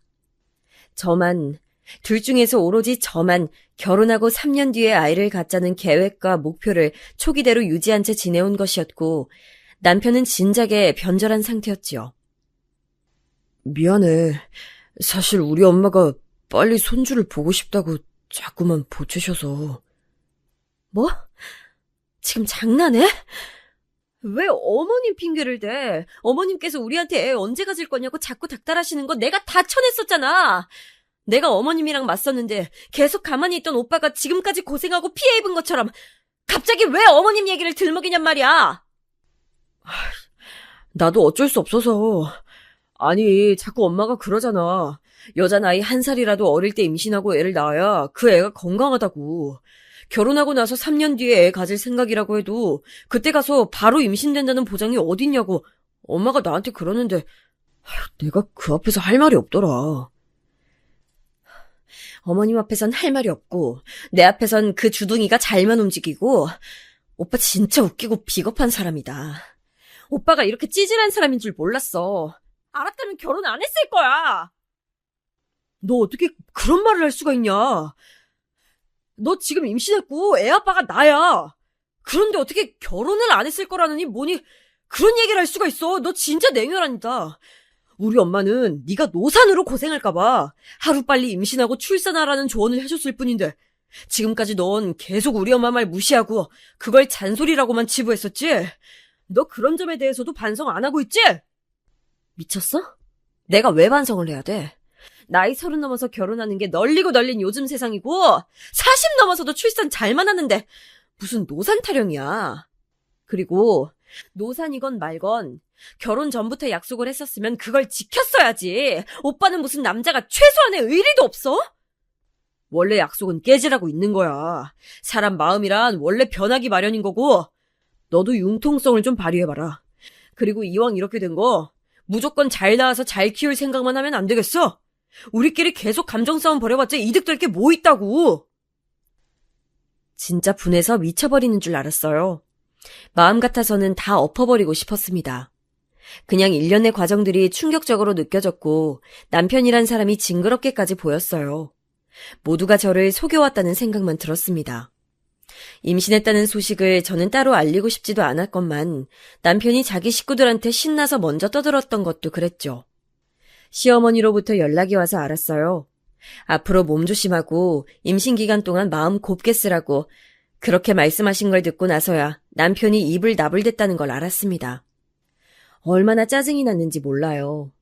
그때 시누이는 결혼해서 이제 막 신혼생활 중이었는데 눈치 없게 실이 저한테 임신 비결이 뭐냐고 물어보질 않나. 뻔히 제가 이른 임신을 원하지 않았다는 걸 시누이도 알고 있었으면서 말을 그따위로 하는 저희가 뭐였겠어요. 저를 약올리는 것과 진배 없었습니다. 화가 나서 미치겠는데 결국은 제 뱃속에 아이가 들어있었으니 선택지가 제약된다는 현실에 너무 비참했어요. 제가 계속 화를 안 푸니까 남편이란 놈이 저를 달랜답시고 한 소리가 나중에 할 임신 조금 앞당겨서 한 것뿐인데 왜 이렇게 억울해하는 거야? 난 진짜 이해가 안 된다. 그렇게나 엄마 되는 게 싫어. 난 아이한테 좋은 아빠 되어줄 테니까 나만 믿으면 되는 거잖아, 어? 불난 집에 기름통 끼얹는 격이었습니다. 아주 저를 나쁜 사람으로 매도하려고 들더군요. 따지고 보면 저는 피해자인 셈이었는데 저를 자꾸만 은근슬쩍 못된 생각을 하는 사람으로 몰아가니까 이거 진짜 사람 미칠 노릇이었어요. 남편이랑 방 같이 쓰기 싫다고 제가 강경하게 나가서 남편이 한동안 거실 소파에서 잤었는데요. 어느 날 늦은 시각 신혼집에 난데없이 시어머니께서 들이닥치셨습니다. 어머님, 연락도 없이 이 야심한 시간에 웬일이세요? 여긴 어떻게 오셨고요? 어떻게 왔냐니? 택시 타고 왔다. 내가 내 아들하고 며느리 집에도 못 와보니? 아니, 그런 말씀이 아니라 이런 시각에 찾아오신 적이 한 번도 없었으니까 좀 놀라서 그랬어요. 혹시 무슨 일 있으세요? 없었는데 이젠 있는 것 같구나. 예? 어떤 일이 있으시길래요? 이거 지금 소파에 이불은 뭐니? 설마 이 좁은 거실 소파에 자려고 준비한 사람이 내 아들은 아니겠지? 멀쩡한 안방 침대 놔두고 거실로 쫓겨나던 자리한 사람이 내 아들은 아니냐고 묻잖아, 지금. 와, 뭐 이런 일이 다 있는가 싶어서 순간적으로 정신이 아득해졌습니다. 제가 당황하는 동안 남편은 세상의 불행은 자기가 다 떠하는 사람처럼 침울한 표정으로 옆에 서서는 고개를 떨구더라고요. 연기 한번 가증스러웠네요. 아니에요, 어머님. 제가 임신을 해서 그런지 요즘 잠버릇이 험해졌는데 그것 때문에 잠깐 따로 자고 있었던 거예요. 그렇지, 오빠? 맞아. 내가 비록 임신한 와이프 옆에서 자고 싶은 사람이긴 해도 내 생각만 할 수는 없으니까 밖에 나와서 자야지. 어쩔 수 없지.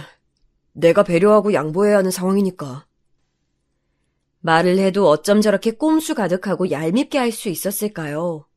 아니나 다를까 남편의 말을 들은 시어머니께서는 분노를 하셨고 그 늦은 밤에 저는 때 아닌 잔소리 폭탄을 맞아야만 했습니다.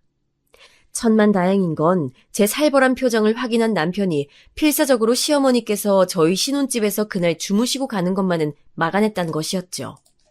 안 그랬으면 저는 당장 짐 싸서 나갔을 거예요.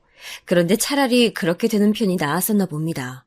왜냐하면 며칠 뒤 갑작스러웠던 시어머니의 방문의 이유를 알게 됐거든요. 어쩐지 난데없이 시어머니께서 들이닥친 것이 수상했는데 알고 보니까 남편 놈이 벌인 짓이었어요. 자기가 요즘 침대에서 쫓겨나 소파 생활을 하고 있다면서 시어머니께 일러바쳤던 것입니다. 그래놓고서는 자기가 모친한테 쪼르르 일러바친 모양새가 되긴 싫다며 아무것도 전말을 모르는 척 잠자리를 펴놓은 밤늦은 시각에 신혼집에 와달라고 남편이 시어머니께 부탁을 했었던 것이죠. 이건 시어머니와 통화를 하다가 시어머니께서 섣불리 여러 가지 말씀을 하시는 바람에 제가 상황을 유추해서 알아냈던 사실이에요. 와, 정말 배신감이 들더라고요. 도저히 이 결혼 생활을 계속 해나가고 싶지 않다는 그런 생각이 들었을 때였어요. 그 생각이 영향을 끼쳤던 것인지 찾아왔던 생명이 홀연히 떠나버리고 말았습니다. 근무할 때도 뭔가 몸 상태가 심상치 않다는 게 본능적으로 느껴졌는데 병원에 가서 확인해 보니까 그렇게 됐더라고요. 남편한테 바로 알렸고 저는 일단 몸을 추스르려고 병원에 있었어요. 누워서 링겔 맞고 있었는데 그런 저한테 남편이 뭐라고 했는 줄 아세요? 저처럼 악독한 여자는 처음 본다고 그랬어요. 아이를 낳기 싫어서 갖은 수를 쓴 거 아니냐면서 의심된다고도 그랬어요. 임신을 위해서 갖은 수를 썼던 사람이 왜 나한테 적반하장으로 굴어? 오빠 진짜 미친 거 아니야? 날 의심하긴 뭘 의심하는 거야? 내가 진짜 너처럼 뻔뻔하고 무서운 여자는 생전 처음 본다. 어떻게 자기 애가 허망하게 떠났는데 얼굴이 멀쩡할 수가 있어? 눈도 빨갛지도 않고 붓지도 않았잖아. 진짜 냉정하다. 난 이렇게 눈물이 하염없이 나오는데. 본인이 눈물 많은 걸 가지고 왜 나한테 냉정하다 그래. 나야말로 오빠처럼 무서운 사람 처음 봐. 진짜 음침해. 이런 사람인 줄 내가 진작에 알아봤어야 했는데. 남편이랑 둘이 서로 네가 못났느니 잘났느니 하면서 유치하고 추악한 말싸움을 벌였었네요. 상황이 진화되고 나니까 참 우울해졌어요. 신중하게 한다고 한 결혼이었음에도 성급했구나라는 생각이 들더라고요. 저 스스로가 너무 어리석은 사람으로 느껴졌어요. 이런 사태로 인해 저희 부부가 이혼을 했냐고요? 그랬다면 제가 사연에 빠지다 채널에 제 얘기를 보내는 일도 없었겠죠. 야속하게도 딱 그 타이밍에 저희 친정에 일이 생겼습니다. 친정엄마가 편찮으셔서 수술까지 받으셨거든요. 저는 가뜩이나 건강이 좋지 않으신 친정엄마에게 제가 마땅치 않은 딸인 것 같아 너무 죄송했어요. 친정엄마에게 스트레스는 쥐약이었고, 따라서 저는 그때 이혼을 진지하게 생각할 수 없었던 것 같아요. 무엇보다 제가 우울해서 활력이 하나도 없었는데, 이때 웬일로 남편이 온갖 집안일을 다 해줬습니다. 작은 집에 성인 2명이 사니까 별로 대단한 집안 일거리는 없었지만요. 그래도 제 눈치 봐가면서 혼자 청소하고 제 속옷도 가져다가 손으로 박박 빨아서 건조대에 널어주고 알아서 냉장고에 과일 사다 놓는 것을 보면서 이래서 사람들이 구태여 결혼이 갈급하지 않아도 결혼을 하는 거구나라는 생각을 했었네요. 나이 먹고 부모님이 세상 떠나고 형제들과 멀어지고 이러면 혼자 사는 게 두려워진다잖아요. 집에서 갑자기 쓰러지면 아무도 발견해줄 사람이 없고 혼자 병원에 실려가도 보호자가 없고 이런 상황들이 걱정이 되어서라도 결혼을 생각하게 된다는 말 실감이 된 적 없었는데 제가 몸과 마음이 너무 지치고 힘들 때 남편이 최소한의 자기 몫을 해주는 걸 보니까 그래도 혼자인 것보다는 낫다는 생각이 아주 조금은 들었습니다. 아프면 서럽고 서러울 때 내밀어진 손길은 크게 느껴진다잖아요. 저한테는 그 시기에 남편이 그랬었나 봅니다. 생각해보면 저한테 특별히 잘해준 것도 아니었건만 1인분도 못 해내던 사람이 제 눈치를 살피며 적어도 피해는 안 주고 있다는 사실만으로도 감격이었습니다. 이게 참 아이러니했네요. 그런데 또 그 시기가 황당한 나비 효과를 불러왔어요. 네가 감히 내 아들을 부려먹어? 자기는 집에서 손끝 하나 까딱 안 하고? 아이고 내 신세야, 내가 무슨 죄를 지어서 저런 며느리를 들었냐고. 아이고 나 억울해 죽겠네. 시어머니께서 분개하신 것이었습니다. 남편이 뭐 대단한 일을 한 것도 아니었고 원래 제가 집에서 했던 일들을 했을 뿐이었건만 시어머니께서는 그게 그렇게나 분하신 모양이었어요. 이때부터 제가 시어머니께 제대로 미운 털이 박힌 셈이었죠. 저는 그러거나 말거나 그때는 제 코가 석자였고 친정엄마의 걱정으로 머릿속이 가득 차 있었기 때문에 시어머니께서 저를 어떻게 미워하시든 신경 안 썼습니다. 그런데 여기에 시누이까지 가세를 하게 되었어요. 이것 또한 전말이 존재합니다. 발단은 시누이가 임신을 한 것이었죠. 이건 원래 몰랐던 사실이지만 시누이가 일방적으로 심해부를 한참 쫓아다녀서 사귀었고 결혼까지 하게 되었던 거래요. 어쩐지 결혼식장에서 봤을 때도 신랑 쪽은 무덤덤해 보였는데 신부는 한박 웃음이었죠. 거기에 보통 결혼식장에서 한 명이 운다면 신부가 울잖아요. 그런데 양가 부모님께 인사를 하던 타이밍에 눈물을 글썽거린 건 신랑 쪽이었고 신부는 그저 환희에 차 있었습니다. 시누이가 그렇게나 심해부를 자기 남편으로 맞은 게 좋았었나 보더라고요. 이랬으니 임신을 한 것도 행복했겠죠. 웃긴 건 가장 먼저 시누이의 임신을 알아차린 게 저였단 사실이에요. 무거운 발걸음으로 시댁에 갔었던 주말, 시누이가 심해부 없이 혼자 왔는데 약간 몸살 감기가 있는 것 같다고 했습니다. 자기 남편한테 감기 옮기기 싫어서 떼어놓고 왔다는 말을 듣고 어이가 없었죠. 그러면 뭐 다른 사람들은 그 감기 옮아도 된다는 것인가요? 그런 생각을 하고 있던 찰나에 마침 시누이가 저를 보면서 이런 말을 하는 거예요. 새언니, 그거 아세요? 감기는 원래 다른 사람한테 옮기고 나면 일찍 낫는데요. 낭설이긴 하지만 그럴싸하더라고요. 나한테 감기를 옮기고 싶은가 봐요.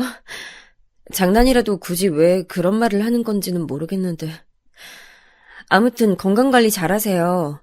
그리고 어쩌면 감기 아닐 수도 있으니까 검사 받아보시고요. 네? 감기가 아닐 수도 있다니요? 아까부터 저한테 증세를 이것저것 물어보시더니 혹시 뭐 짚히시는 거라도 있으세요? 제가 혹시 감기가 아니라 큰 병 같나요?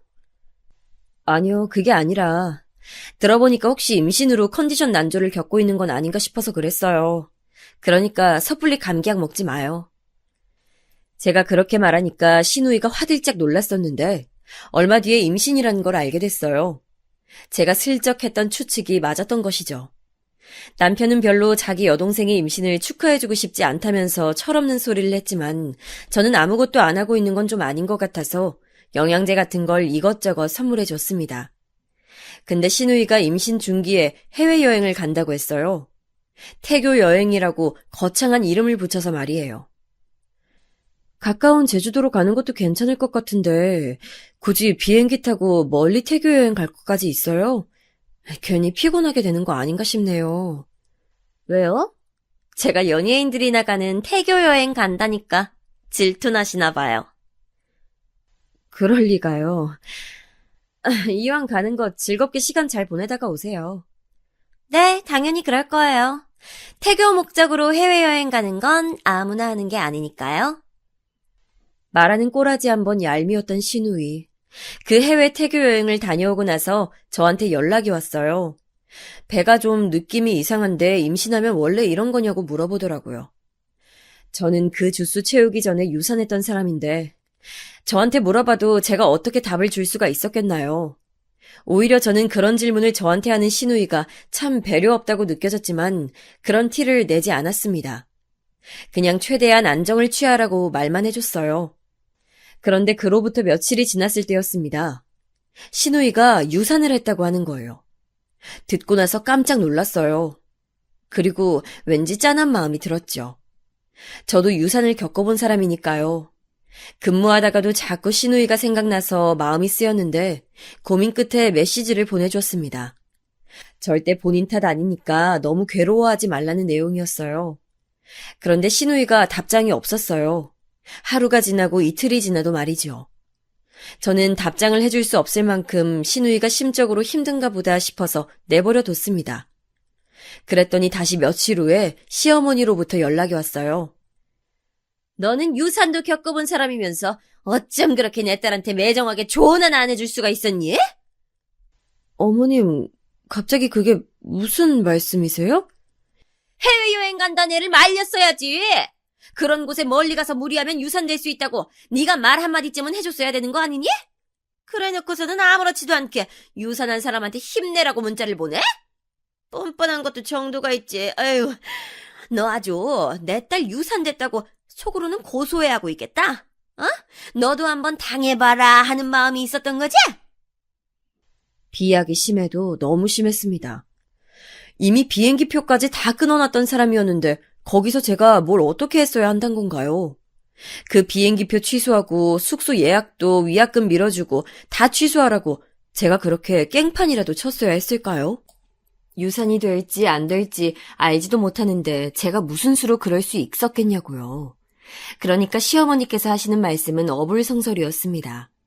그 뒤에는 신우이가 있었죠. 제가 보낸 메시지를 보고선 자기 딴에는 열이 받았었나 봐요. 약이 오른 모양이었겠죠. 사람의 선의를 자기 멋대로 곡해하고서는 자기 모친한테 쪼르르 가서 나쁘게 일렀던 것입니다. 그럴 줄 알았으면 신우이의 유산 소식에 마음 아파해주지 않았을 텐데 너무 후회스러웠고 허무하기까지 했어요. 저는 제가 뭘 잘못했는지 모르겠다고 시어머니께 맞섰고 그 이후로 신우이랑은 사이가 틀어졌습니다. 남편은 중간에서 눈치를 보느라 어쩔 줄 몰라 했는데 마침 시아버지께서 당신의 고향 시골집 공사를 시작하시는 바람에 시댁이 좀 바빠져서 분위기가 환기됐어요. 자연스레 신우이의 유산으로 인한 냉전은 뒷전으로 밀려났죠.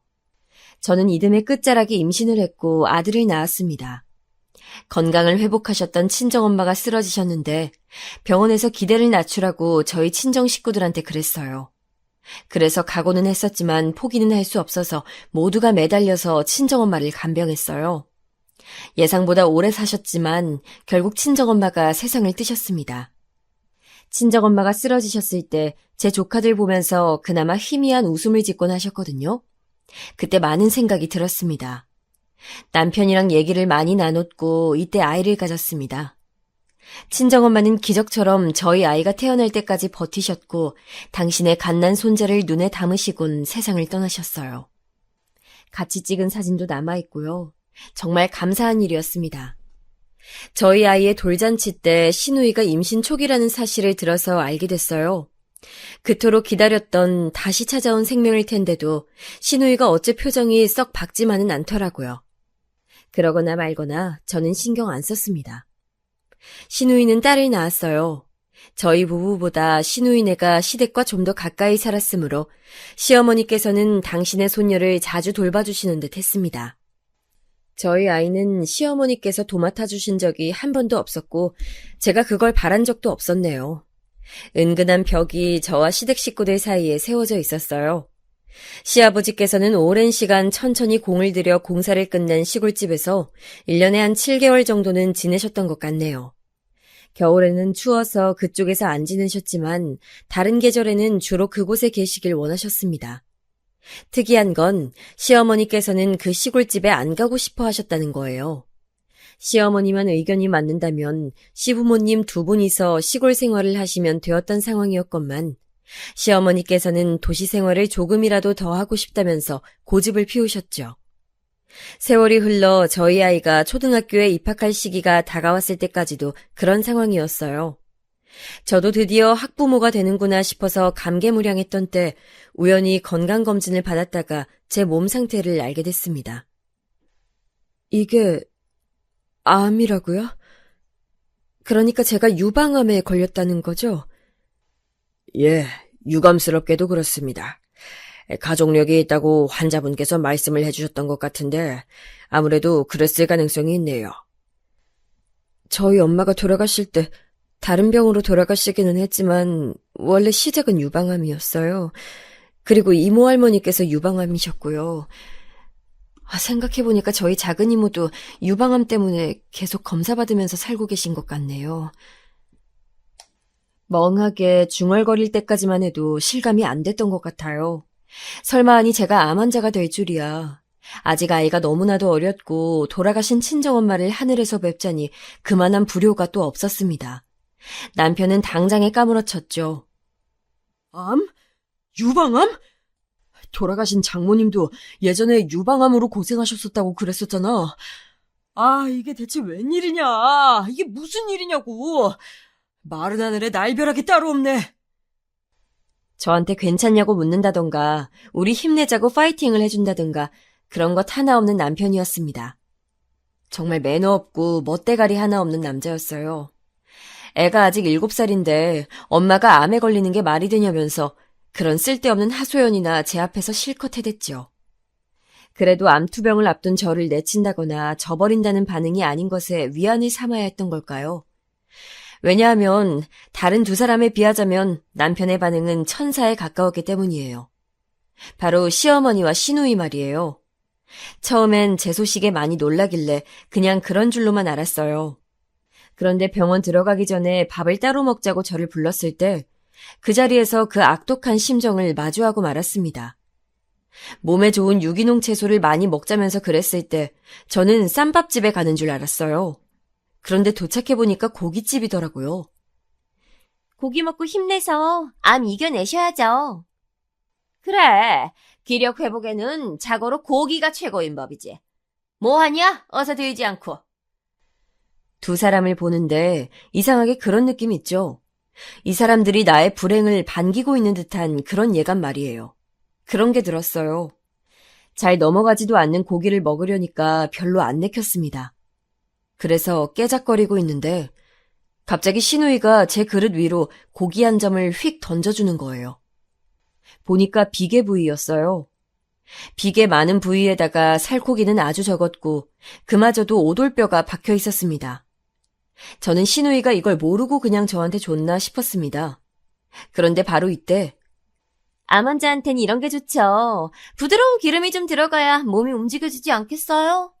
차에도 기름을 넣어야 차가 굴러가잖아요. 그러니까 비계 쪽으로 많이 드세요. 시누이가 이런 말을 하는 겁니다.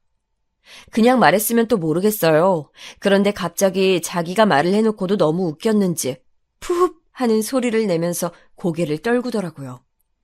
그 옆에서는 시어머니께서 웃음을 꾹 참는 얼굴로 계셨고요. 그제서야 지극히 고의라는 것을 안 채가 젓가락을 내려놓았습니다. 재밌으세요? 저는 죽을지 살지 알 수 없는 암 환자인데 그런 사람 앞에서 그러고도 싶으세요? 안 창피하세요? 그리고 제가 뭘 잘못했다고 저한테 이러시는 거예요. 격양되려는 감정을 꾹 누르고 최대한 차분하게 말을 뱉었습니다. 그랬더니 두 사람 가증스럽게도 그럴 의도 없었다며 발뺌을 하더라고요. 하지만 제가 싸늘한 표정을 거두지 않자 이내 시누이가 진실된 입을 열었습니다. 그동안 내내 저의 존재가 거슬렸고 짜증이 났대요. 그래서 제가 암에 걸린 게 인과응보라고 생각하고 있다고 말을 하더라고요.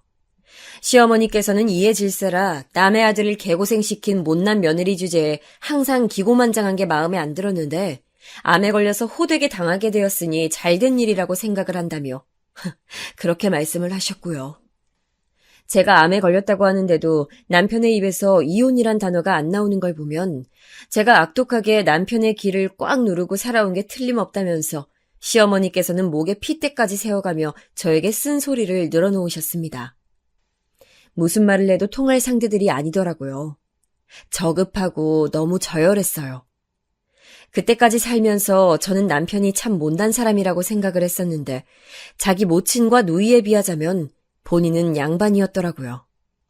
그 추한 사람들 앞에서 눈물을 보이기는 싫었기에 저는 바로 자리를 떴고 그곳에서 멀어지고 나서야 헛구역질을 하면서 엉엉 울었습니다.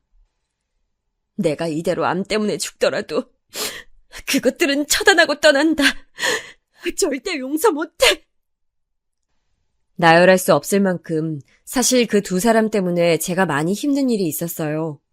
그럼에도 저는 좋은 게 좋은 것이다 라는 마음가짐으로 그 두 사람의 행실을 굳이 지적하지 않았고 분란을 만들고 싶지 않아서 되도록 가만히 살아왔었습니다. 그런 저한테 본인들 멋대로 억하심정을 가진 후 그 못된 감정을 쏟아내다니요. 억울하고 분통했어요. 그동안은 저는 눈이 안 보이고 귀가 안 들리는 사람처럼 그 두 사람의 못된 언행을 넘겨주고 있었으나 이제 진짜 저의 정체를 드러낼 타이밍이었습니다. 그 누구보다도 집요하고 투지 넘치는 불도저 같은 사람. 이게 바로 진짜 저의 모습이었죠. 암에 걸렸다는데 뭐가 무섭고 망설여질 게 있었겠나요? 저는 바로 그 두 사람의 뒷조사에 들어갔습니다. 양심의 가책 따위는 들지 않았고 거금을 쓰는 것도 꺼려지지 않았어요. 내심 짚히는 구석들이 있었기에 그걸 중점으로 뒷조사에 들어갔고요. 결국 저는 원하던 정보를 손에 쥘 수 있었답니다. 지독한 항암 치료 가운데서 저의 정신력을 지탱해 주었던 건 공교롭게도 그 두 사람의 몰락을 보고 싶단 욕망이었어요. 그러던 어느 날 신우이의 남편인 저희 심해부는 모르는 번호로부터 메시지 한 통을 받게 됩니다. 네 딸의 친부는 네가 아니야. 검사를 해보면 알게 될 거야. 앞뒤 잘라먹은 내용이었지만 전하고자 하는 바는 정확했지요. 그리고 이건 바로 먹혀들었어요. 심해부가 친자검사를 신우이 몰래 실시했거든요. 결과는 제가 타인을 통해 흘린 정보대로 심해부와 시족하는 부모-자식 관계가 성립하지 않았습니다. 심해부가 뒤집어졌죠. 당장 이혼을 선언했대요. 신우이는 울며 불며 난리를 치다가 혼절까지 했었다고 합니다. 생김새로도 유추해내기 쉽지 않았고 혈액형도 문제 없었기에 아마 신우이는 들킬 일이 없을 거라고 생각했을 거예요. 하지만 저는 이전부터 의심하고 있었습니다. 왜냐하면 저희 아이 돌잔치에서 본 신우이의 표정, 임신을 축하한다고 집안 사람들이 인사를 건네왔을 때 신우이의 얼굴에 스쳐간 표정은 분명히 불안이었습니다. 저는 그걸 내도록 마음에 담아두고 있었는데 어느 날 시댁에서 이런 얘기를 들어버렸어요. 시아버지께서 시골집에 가 계셨고 안방에서 시어머니와 신우이 둘이 대화 중이었는데 제가 도착한 걸 두 사람이 모르고 이야기를 나누고 있었습니다. 내가 유산했을 때 나보다 안 슬퍼하는 걸 보고 너무 속상해서 그랬어. 나는 이 남자를 항상 더 사랑해왔는데 이 남자는 왜 나를 그렇게까지 안 사랑할까 이 생각이 드니까 미치겠는 거야. 그래서 나도 모르게 욱하는 심정으로 불장난 저질렀던 거고 지금은 후회해. 아유 이거사. 하여간에 조심 좀 할 것이지. 어? 너는 내가 용의주도한 걸 보고도 배우는 게 없어? 엄마가 진짜 대단하긴 하셔. 우리 엄마처럼 바람 피우면 전국에 바람 걸리는 부부는 단 한 쌍도 없을 거야. 그 엄청난 대화를 저는 내내 속에 담아두고 있었어요. 그랬는데 시조카한테 쌍꺼풀이 없는 걸 보고는 혹시 싶었던 것이었죠. 왜냐하면 신우이랑 심해부는 둘 다 쌍꺼풀이 있었거든요. 시댁 식구들은 저희 남편도 그렇고 친척들까지 죄다 쌍꺼풀이 있기 때문에 이쪽으로 강한 유전자를 가지고 있습니다. 그런데 시조카가 쌍꺼풀이 없다는 건 이상했죠. 신우이는 결국 심해부한테 버림받았습니다. 잘못된 일탈이었을 뿐 신우이가 심해부를 진심으로 사랑하고 있다는 건 알고 있었어요. 하지만 저는 칼을 뽑아들었으니 벨 수 있을 만큼 다 벨 작정이었습니다. 오히려 저는 심해부한테 신우이가 저를 향해 날렸던 폭언들을 전해주면서 쐐기를 박아버렸어요. 심해부는 뒤도 안 돌아보고 신우이를 버렸습니다. 아이 아빠가 누군지 모른다는 신우이의 충격 발언에 시아버지께서는 거의 졸도를 하셨는데 죄송하게도 제가 거기에 더 불을 지펴버렸어요. 시어머니의 바람난 증거를 시아버지 시골집으로 붙여버렸거든요. 어째서 시어머니께서 시골로 내려가길 그토록 거부하셨던 것인지 시아버지께서는 그 진실을 알게 되셨죠. 시어머니의 바람 상대는 역시나 유부남이었고 그쪽에서는 되도록 꼬리를 잘라버리길 원하셨죠. 시아버지는 재산의 한 푼도 내어주지 않은 채 시어머니를 쫓아내버렸습니다. 시어머니께서는 낙동강 오리알 신세가 되셨어요. 당신보다 더 못한 처지에 몰린 딸에게 가실 수밖에 없었죠. 시어머니, 시누이, 시조카 셋이서 월세집 생활을 시작했습니다. 그런데 얼마 지나지 않아서 서로 싸우고 난리였나 봐요. 좁은 집에서 애까지 돌보며 지내려니 자연히 짜증이 늘었겠죠. 게다가 시조카는 천성적으로 타고나길 말썽쟁이였거든요. 돌보기 벅찼을 겁니다. 남편은 우리가 도와줘야 한다면서 개소리를 해댔지만 저는 그걸 무시했어요. 나 아직 암 환자야. 이런 사람한테 어떻게 남을 도우라고 할 수가 있어? 나 스트레스로 세상 하직하는 꼴 보고 싶어? 우리 엄마랑 동생이랑 조칸데 남은 아니잖아. 그럼 너도 너네 엄마랑 동생처럼 이혼당할래? 잔말 말고 우리 아들이나 잘 챙겨. 남편은 할 말이 많은 눈치였지만 암 환자라는 방패를 뚫을 수는 없었습니다. 저는 결국 암을 이겨냈고 건강 핑계와 아이 교육 환경 핑계를 대면서 멀리 이사를 갔어요. 한 차례 다시 병원 신세를 지긴 했었으나 현재는 완치 판정을 받은 상태랍니다.